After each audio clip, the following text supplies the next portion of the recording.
paz e a graça do Senhor Jesus Cristo esteja sobre você e sobre sua família. Você está no canal Bíblia e Teologia, que é o meu e também pode ser o seu canal. Se esta é a primeira vez que você está no nosso canal, dê essa força para o nosso canal, se inscreva, acione o sininho que está aí para que nos próximos vídeos você venha a ser notificado. Compartilhe esse vídeo, deixe o seu comentário, a sua opinião, pois eu creio que a palavra de hoje vai trazer edificação, fé e ânimo para aqueles que estão desanimados, para aqueles que estão pensando em desistir e para aqueles que não conhecem a fé cristã, a superioridade da pessoa de Jesus Cristo. Fique conosco até o final, pois a minha oração é que através desse vídeo você venha a ser edificado. Fique conosco, que Deus te abençoe.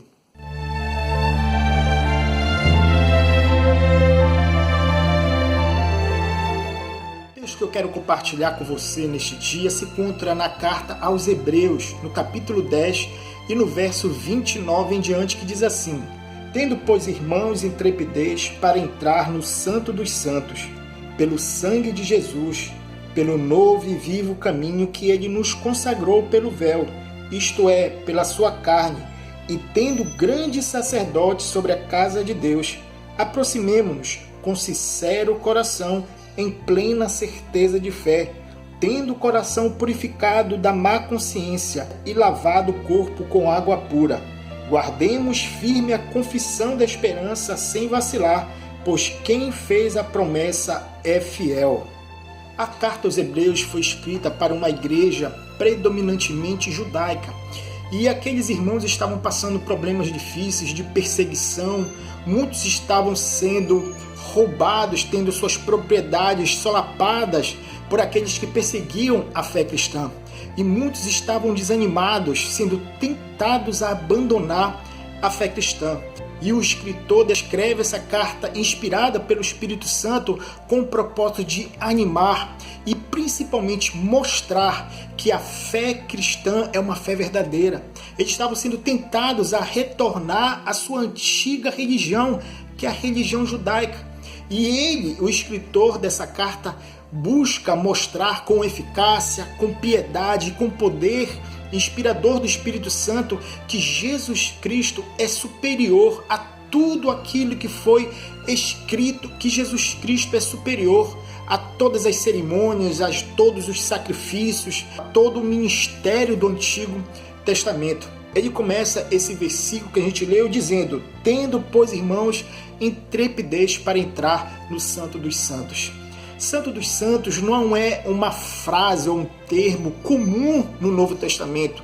A gente pode ver isso muito mais no Antigo Testamento, porque o termo Santo dos Santos era um local dentro do tabernáculo ou depois da época de Salomão, no templo, era o local mais interior do templo ou do tabernáculo. Ali ficava a Arca da Aliança, aquele símbolo da própria presença de Deus. No Santo dos Santos não era permitido entrar qualquer um. Somente uma classe de pessoas poderia entrar no Santo dos Santos. E não todas as vezes, mas uma única vez, no dia chamado o Dia da Expiação. O sumo sacerdote tinha que se preparar antes de adentrar aquele local. Ele tinha que se lavar, ele tinha que se consagrar, ele tinha que trocar a sua roupa, ele tinha que usar uma roupa especial e, acima de tudo, ele não poderia adentrar de mãos vazias. Ele tinha que adentrar com sangue de um animal sacrificado. Mas por que, Gilberto? Porque o sangue era para trazer expiação, não somente para o sumo sacerdote, que era pecador, mas também por todo o povo. Ou seja, aquele local chamado Santo dos Santos não era permitido a qualquer um. Como eu falei, somente o sumo sacerdote, somente uma vez por ano, e também levando o sangue para trazer expiação, perdão para os seus pecados e os pecados do povo. Mas por que isso? Por que aquele local não poderia ser visitado por qualquer um? A resposta para essa pergunta a gente encontra no capítulo 3 do livro de Gênesis. Vamos ler no capítulo 3. Gênesis capítulo 3, versículo 23 e 24 diz assim: O Senhor Deus, por isso, o lançou fora do jardim do Éden, a fim de lavar a terra que fora tomado. E expulsou o homem, e colocou querubins ao oriente do jardim do Éden, e o refugir de uma espada que se revolvia, para guardar o caminho da árvore da vida. Tanto Adão como sua esposa tinham uma comunhão plena, sem empecilhos no Jardim do Éden. O próprio Jardim do Éden era conhecido como um local de encontro entre o Criador e a sua criatura. O Jardim do Éden simbolizava o local da presença de Deus. E ali, Adão e Eva, os nossos primeiros pais, tinham um relacionamento íntimo de pai para com filho, um relacionamento de amor, bondade, justiça e santidade. Mas como todos nós conhecemos a história, tanto Adão como Eva pecaram, se rebelaram contra o seu pai, contra o seu Criador, e depois de pecarem, se esconderam da presença de Deus. E como nós vimos aqui no final do capítulo 3 de Gênesis, eles foram expulsos da presença de Deus, porque eles não poderiam continuar na presença de Deus como eles estavam. Eles tinham pecado, tinham se rebelado, e como Deus é um Deus santo, um Deus justo, ele os expulsou de sua presença. Aquele relacionamento que eles tinham, aquela comunhão de santidade, de justiça, de bondade, de amor, havia sido quebrado pelo pecado.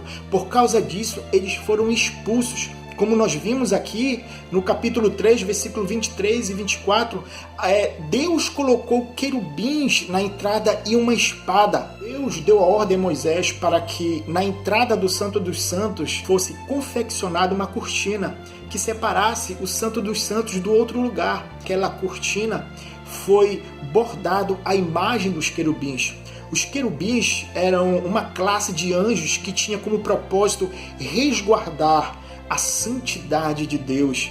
Então aqueles querubins confeccionados naquele pano faziam o povo lembrar da queda do homem, que o homem não poderia adentrar a presença de Deus de qualquer jeito, que a presença de Deus deve ser levada a sério. Como o homem pode adentrar a presença de Deus sem ser consumido, sem ser destruído por causa do seu pecado?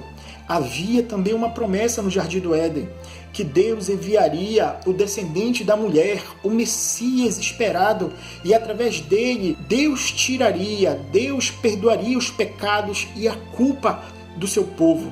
E usando as palavras do apóstolo Paulo no capítulo 4 de Gálatas, chegando à plenitude dos tempos, Deus envia o seu Filho, nascido de mulher, nascido sob a lei, para resgatar aqueles que estavam debaixo da lei, Jesus Cristo. E ele, Jesus Cristo, é não somente o nosso sumo sacerdote, o nosso representante, o nosso mediador, intercessor junto a Deus, mas também ele é o Cordeiro de Deus que tira o pecado do mundo. O que quer dizer com isso, Gilberto? É que Jesus, quando ele vai naquela cruz, quando ele leva os nossos pecados, quando ele toma o nosso lugar diante de Deus, ele estava adentrando a presença do Santo dos Santos. E ali ele não está levando o sangue de um animal, não está levando o sangue alheio. Pelo contrário, ele está levando o seu próprio sangue. O sangue da nova aliança, o sangue derramado para expiar a culpa de todo aquele que crê. Aquela espada que foi colocada no Jardim do Éden, que representava a lei de Deus, a lei que pune o pecado. Aquela espada feriu o nosso Senhor. Aquela espada se levantou para ferir aquele que abriria um novo e vivo caminho para todo aquele que busca se aproximar de Deus. Veja o que está escrito em Zacarias, no capítulo 13, versículo 7. Desperta, ó espada, contra o meu pastor e contra o homem que é o meu companheiro, diz o Senhor dos Exércitos. Fere o pastor e as ovelhas ficarão dispersas, mas volverei a mão para os pequeninos. Aqui em Zacarias mostra uma profecia onde o pastor seria ferido. E quem é esse pastor senão Jesus Cristo? E a espada da lei, que feriu o nosso pastor naquela cruz. Por quê? Porque ele estava tomando o nosso lugar, estava levando sobre si a nossa culpa e os pecados daqueles que têm fé nele, no próprio Jesus Cristo. Portanto, o escritor de Hebreus exorta esses irmãos que estavam desanimados, que estavam pensando em voltar para a religião judaica, mostrando que o sacrifício de Cristo foi perfeito, foi definitivo, que eles não precisavam voltar para as coisas passadas, para o antigo caminho, para o caminho morto, não, porque o Filho de Deus, Jesus Cristo, havia instituído um novo caminho, um caminho novo e um caminho vivo. Novo porque por causa da nova aliança, do novo pacto, e vivo porque ele, Jesus Cristo, é o próprio caminho, é a verdade, é a vida. Somente através dele, por meio de Cristo, o Cordeiro de Deus que tira o pecado do mundo, o homem pode adentrar a presença de Deus. Não há mais espadas para aqueles que creem em Cristo. Não há mais querubins para impedirem a adentrada à presença de Deus. Todos aqueles que têm fé em Cristo, creem no seu sacrifício, têm o privilégio de adentrar a presença de Deus. Muitos têm buscado adentrar a presença de Deus, criando seus próprios caminhos, construído suas próprias estradas, caminhos de obras, caminhos de sua piedade religiosa, todavia desprezam aquele que foi constituído pelo próprio Deus como o único caminho, um novo e vivo caminho. E a entrada para a presença de Deus já foi paga, já foi quitada, que é o próprio sangue de Jesus Cristo. Ele diz: tendo, pois, irmãos, intrepidez para entrar no Santo dos Santos pelo sangue de Jesus. Essa coragem, essa intrepidez é dada pelo próprio Deus. Não devemos temer, nós que cremos em Cristo, que seguimos a Cristo. Não devemos ter medo, por quê? Porque temos um sumo sacerdote que está ao lado de Deus e intercede por nós. Nós temos livre acesso diante de Deus, por isso, tenha intrepidez, coragem, não desista.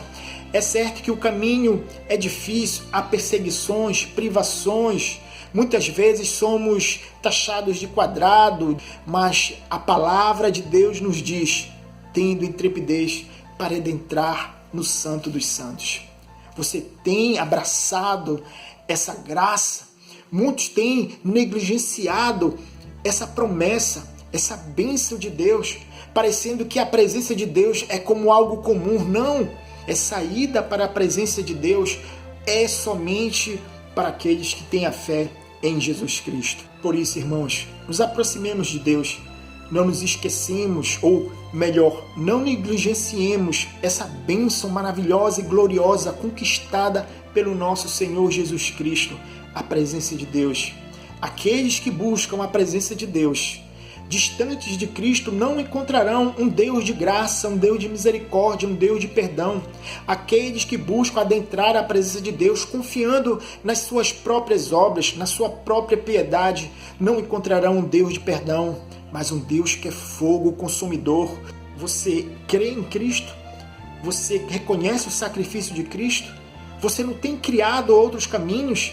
Você não tem abraçado, tomado para si outros mediadores ou outros intercessores? O que diz Paulo a Timóteo? Em 1 Timóteo 2,5, Paulo lhe diz: porquanto há um só Deus e um só mediador entre Deus e os homens, Cristo Jesus homem. Portanto, amados, nessas duas partes que um dia foi separada, esse relacionamento que um dia foi quebrado por causa do pecado, somente através de Cristo é reconstituído. É somente Cristo que reconcilia o homem, a criatura, com o seu Criador. Por isso, não despreze Cristo, não abandone Cristo, não troque Cristo por outros mediadores. Somente Jesus Cristo pode e concede o livre acesso à presença de Deus. Muito obrigado por você ter ficado conosco. A minha oração é que essa palavra venha a ser um bálsamo para a sua alma. Não se esqueça, deixe o seu like, compartilhe esse vídeo, deixe o seu comentário e se você não é inscrito, se inscreva, dê essa força para o nosso canal, para que através desse canal a palavra de Cristo, as boas novas do nosso Senhor, venha chegar àqueles que estão precisando. Fique com Deus e que Ele te abençoe em nome de Jesus Cristo. Amém.